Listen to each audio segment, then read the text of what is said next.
What is Hyperborea? It is a question many have pondered, and in order to find the true answer, we must go back to the Hellenic and Roman writers on the subject. Hesiod, who wrote the first known take on Hyperborea, wrote in catalogues of women, the earth goddess Gaia bore them far off by the tumbling streams of deep flowing Iridanos, a place associated with amber. Now, what is Iridanos? Where is it? Well, it is actually the Baltic Sea. And if that is the case, then the Hyperboreans are from the Baltic Sea area. Also, amber is a precious stone that can be found in and around the Baltic Sea. It's actually one of the most beautiful stones there is. Pindar, and the Pythian Ode 10, gives a vivid account of the Hyperborean people as a blessed nation untouched by hardship. He recounts how the hero Perseus once visited the Hyperboreans and joined their feasts and sacrifices to Apollo. Now, we will see Apollo recur a lot in terms of Hyperborea as he is their chief deity. And who is Apollo? He is the god of the sun, of youth, of beauty, of music. All themes we see deeply associated with Hyperborea and its people. Not only that, but Hyperborea is said to have 6 months of sun and 6 months of darkness. So, Apollo is very much associated with Hyperborea. Now, in these feasts in which they famously sacrifice donkeys in the gods' honor, again, another theme that pops up over and over again is the sacrifice of donkeys to Apollo by the Hyperboreans. Pindar describes Hyperborea as a wondrous place, unreached by ordinary means, neither by ship nor by foot. Could you find the marvelous road to the gathering of the Hyperboreans?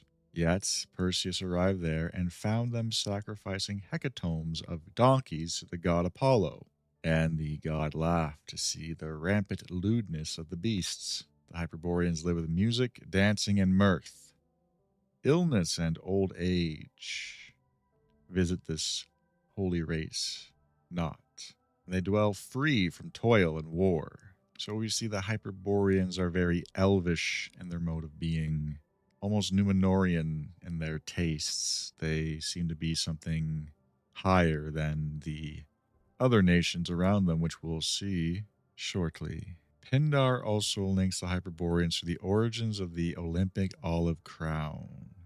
He says Hercules traveled to the land behind Boreas to obtain the wild olive for Olympia, persuading the Hyperborean folk, the servants of Apollo, to give him the sacred tree. Now, it is also noted that the Hyperboreans seem to be giving gifts down to the south quite often. They give olive trees, they give apples, they give sacrifices and knowledge. Pindar notes that Hercules marveled at the lush trees in the land behind cold Boreas and brought the olive back to Greece. This implies that Hyperborea lies beyond Boreas's realm. Herodotus wrote in Histories. Herodotus admits that the Scythians themselves had no direct knowledge of the Hyperboreans.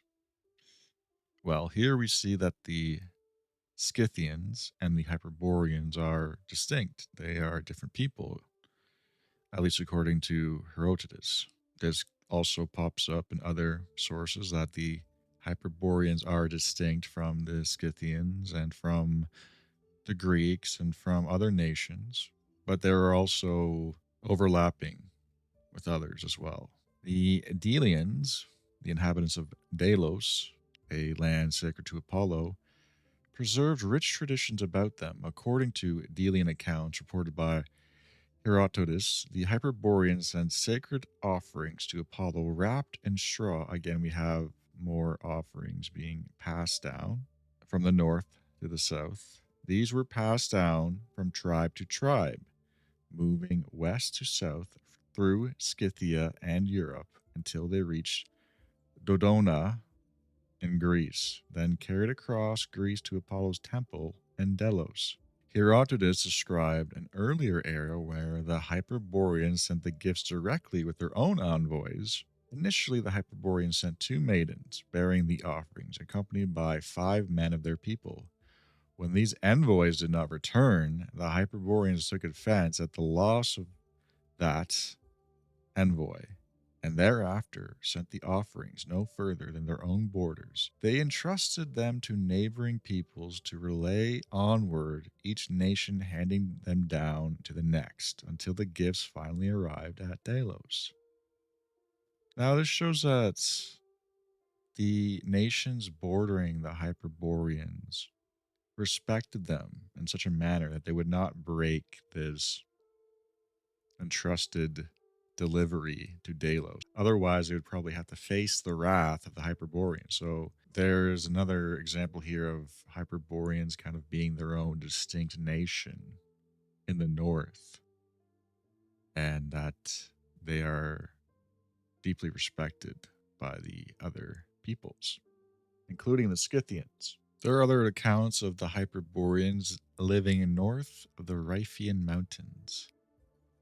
Now, this is a mountain range north of Greece. So again, Hyperboreans living in the north. They're not Hellenic people. They are somewhere to the north of them, a separate nation. Now, here's where things get a bit more specific. Heraclides wrote that an army of Hyperboreans had come down from afar and captured a Greek city called Rome on the shores of the Great Sea. Now, this is reminiscent of Brennus, the Celt, sacking Rome. And so here is the first account where Hyperboreans are overlaying with Celts. Though Rome was not actually a Greek city, it was still seen as Hellenic back then. So Rome being on, of course, the Great Sea to them would be the Mediterranean, and these Hyperboreans were Celts. Apollonius gives a myth of Phaethon that entwines with Hyperborea. He described the remote river of Eridanos, as we know what that is, the Baltic Sea, where Phaethon fell, creating an amber-rich swamp and perpetual fire. Apollonius then notes the Hyperborean connection. The Celts say that this is actually the tears of Apollo. That's what amber is. The tears of Apollo. When he came to the secret race of the Hyperboreans and left shining heaven, angered by the slaying of his son. In his tale, Apollo's grief in Hyperborea explains the origin of amber. And if you know anything about amber in the Baltic Sea, it's filled with it. It's very odd that these so-called ancient, uneducated people knew so much about what goes on in the Baltic Sea so long ago. This passage links Hyperborea to the cycle of Apollo's exile and reinforces its role as Apollo's favored land beyond the north wind. And it also gives it a very, very specific location, which is the Baltic area. Callimachus, in the 3rd century BC, this Alexandrian poet gives 2 notable references to Hyperborea in the hymn to Delos. Callimachus recounts how all people, even at the ends of the earth, send offerings to Delos for Apollo. He writes that every year, choirs come to Delos from every direction, and those in the south and the Hyperboreans, a peoples whose homes are above the northern shore, a very long-lived race. They are the first to bring you offerings of grain and sheaves. He then relates the Hyperborean maidens who deliver these offerings, daughters of Boreas. These virgins, accompanied by Hyperborean youth, were the first messengers, and they returned no more to their home, but a blessed fate was theirs, and forever in renown they remain. Indeed, the maidens of Delos still dedicate their locks of hair to them, and the young men likewise in honor of the Hyperborean heroes. Another theme we see with the Hyperboreans that does pop up again and again is maidens, maidenhood, and reverence for virgins. Callimachus also references the Hyperboreans' unique sacrifices of donkeys. Apollo wants donkeys to be sacrificed to him, and only the Hyperboreans are allowed to do this sacrifice. So they're not doing human sacrifices to Apollo, they are instead doing sacrifices of an animal. Pseudo Apollodorus, the 1st to 2nd century AD, he recounts the death Orion. Artemis kills Orion for his arrogance, and Apollodorus specifies the cause. Artemis shot him as he was attempting to force himself on Opis, a maiden who had come from Hyperborea.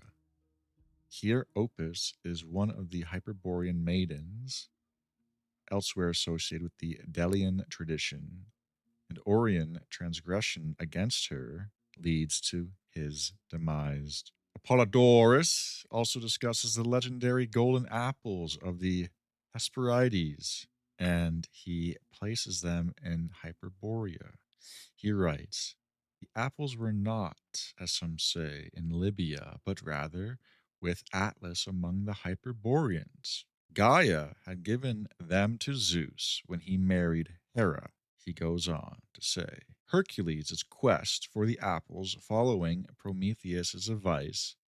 Hercules travels to Atlas in Hyperborea. When Hercules reached Atlas among the Hyperboreans, he took the sky from him. Okay, so Hercules is letting Atlas take a break, and then Atlas goes and he picks 3 apples from the garden of Hesperides, and then he brings them back to Hercules. So he picks apples, Hercules is holding the earth for him, then they swap out, Hercules gets the apples. In Apollodorus' account, Hyperborea is effectively the location of Atlas and the paradisial garden, consistent with some traditions that placed Hesperides in the far northwest instead of the uttermost west. Okay, so Hercules is going northwest. What is the northwestern area of Eurasia?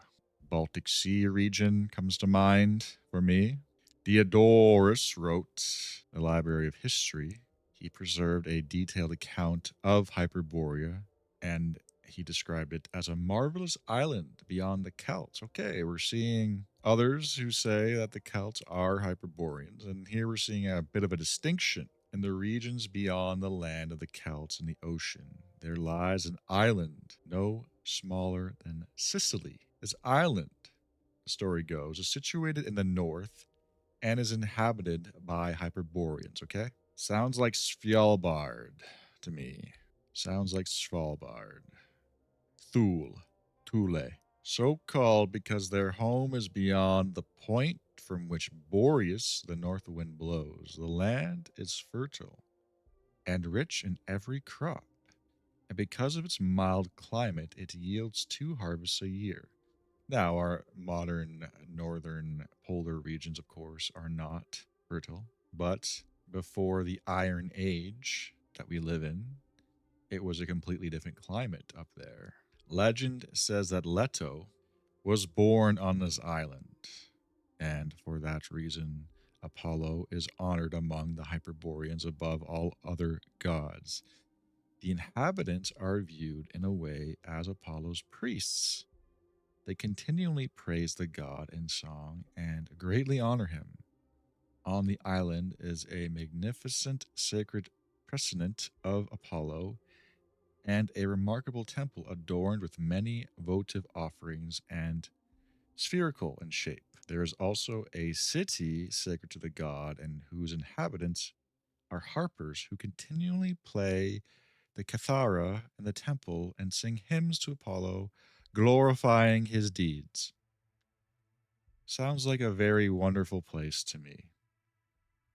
It's also interesting to point out that Apollo is the god of the Hyperboreans, even though the Hyperboreans, as we've seen in all other accounts, are a distinct people from the Greeks, from the Hellenes, from the Scythians, from possibly even the Celts.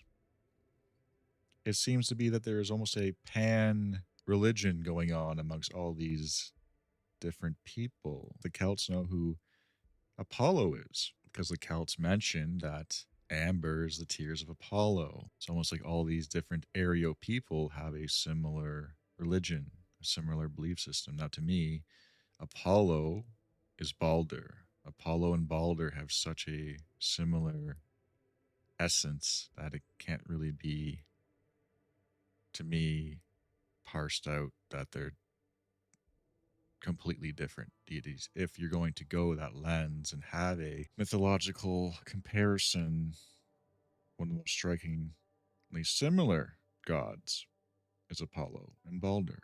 Again, we have more distinctions being made here. Diodorus continues, noting that the Hyperboreans have their own distinct language and are especially well disposed to the Greeks, particularly the Athenians and Delians, suggesting an ancient kinship. Reports that Greek visitors in mythic times left inscriptions in the Hyperborean temple, and that similarly, Aberus, a Hyperborean, came to Greece in old times, renewing the friendship with the Delians. Now, Aberus is a very famous Hyperborean, and we will have to discuss him separately in a different video and go through his tale. But again, we see here that they are separate from the Greeks, yet related through an ancient kinship. There is a distinction being made, but also a connection. Diodorus also includes fascinating astronomical lore. They say that the moon, as viewed from this island, appears close to the earth, so that one can discern earthly like features on its face. The god Apollo visits the island every 19 years. When the stars return to the same place in the heavens, at each such return, Apollo dances and plays the Cathara continuously from spring equinox until the rising of the Pleiades, delighting in his own honors. Okay, so he's having a mystical jam session until the Pleiades return. He is a man after my own. He is a god after my own heart. And they hold the kingship in a hereditary succession. So there's no democracy on Hyperborea. They are monarchical. They believe in sacred kingship, the solar principle of divine sacred priest kings of old. Pausanias and Photius recounts a Delphic tradition about the founding of Apollo's oracle at Delphi. A prophetess composed a hymn stating that the oracle was established by Hyperboreans, including one named Olin, and that he was the first to prophesy there and the first to chant the hexameter oracles. The hymn specifically says, "Here in truth a mindful oracle was built by the sons of the Hyperboreans, Pegasus and divine Aias, and Olin, who became the first prophet of Phobos." The remarkable claim credits Hyperboreans with the founding of Apollo's most famous shrine, reinforcing this mythological kinship between Hyperborea and the cult of Apollo. This is also a very interesting tale, and it has to do with Brennus. If you don't know who Brennus is, he is the man who sacked Rome, and he had that famous quote, "Woe to the defeated," when he was accused of using the scales improperly to get his loot out of Rome, because he was owed a certain amount of gold and he was accused of playing with the scales. Now, Brennus actually eventually made his way down to the Oracle of Delphi. He went to Delphi.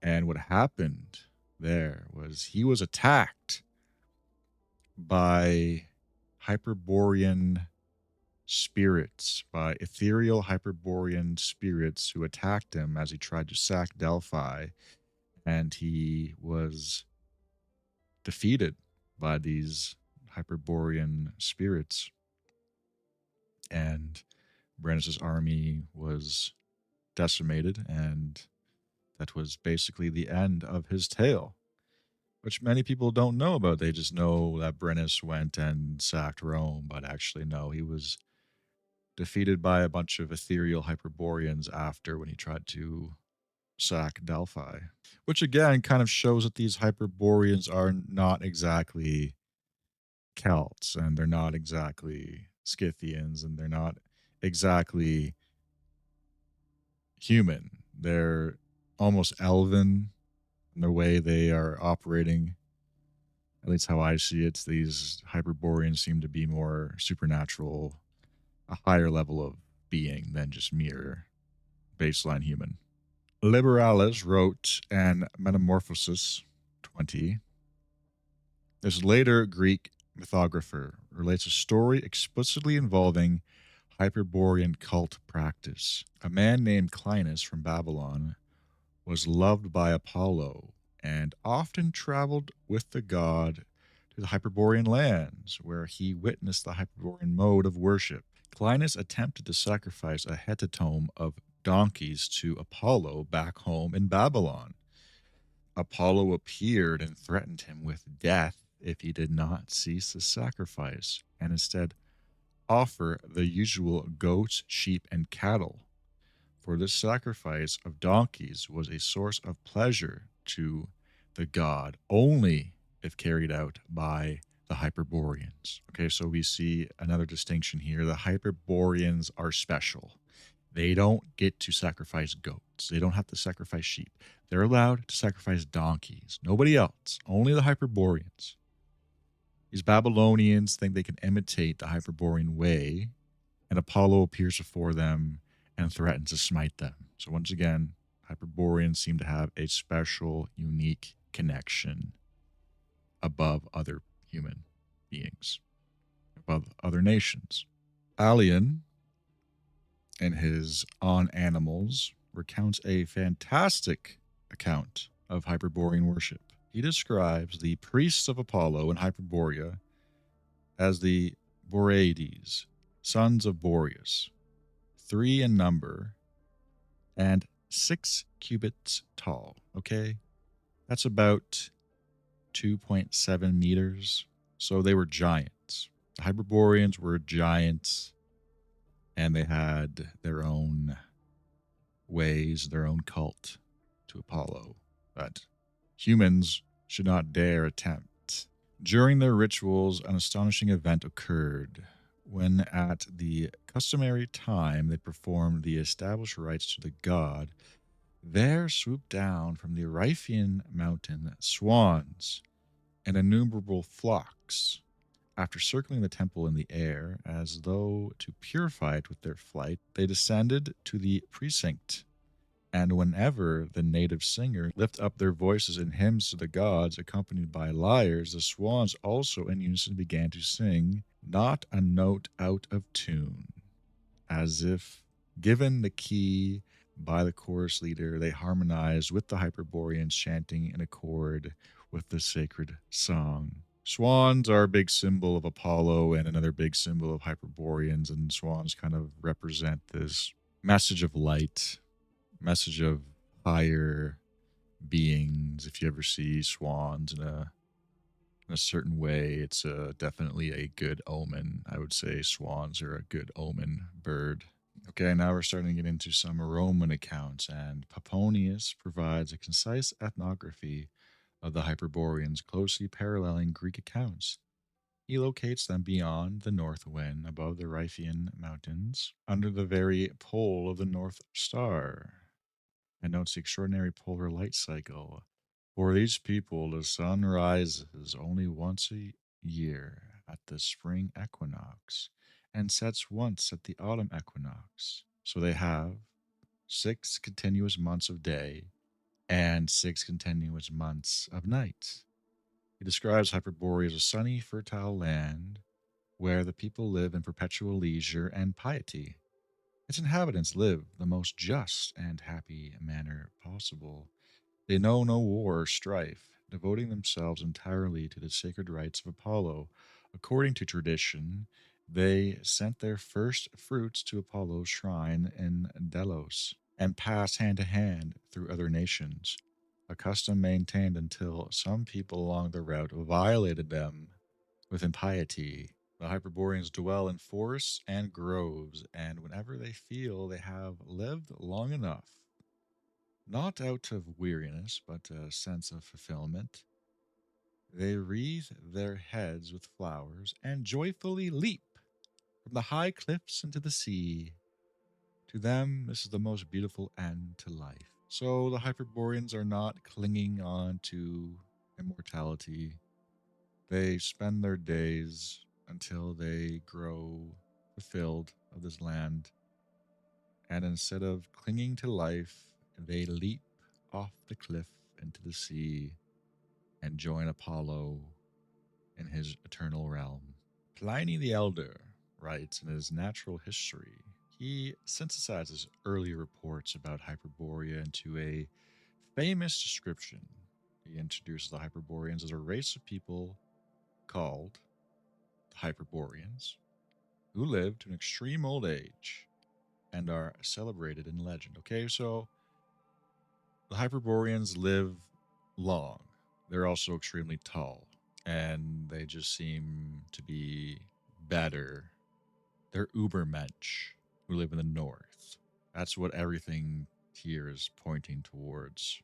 They dwell beyond the Boreas in a region of perpetual sunlight, according to Pliny. There, the firmament's pole, axis of the heavens, is believed to be near. Okay, so they live near the firmament's pole. Keep that in mind. And the revolutions of the stars can be perceived. For 6 months it is day, and for 6 months it is night, not as common folk say, but in truth the sun rises only once at summer solstice and then only once at the winter solstice. So this Roman here is correctly describing polar phenomena to a T. How does he know? How does he know about polar phenomena?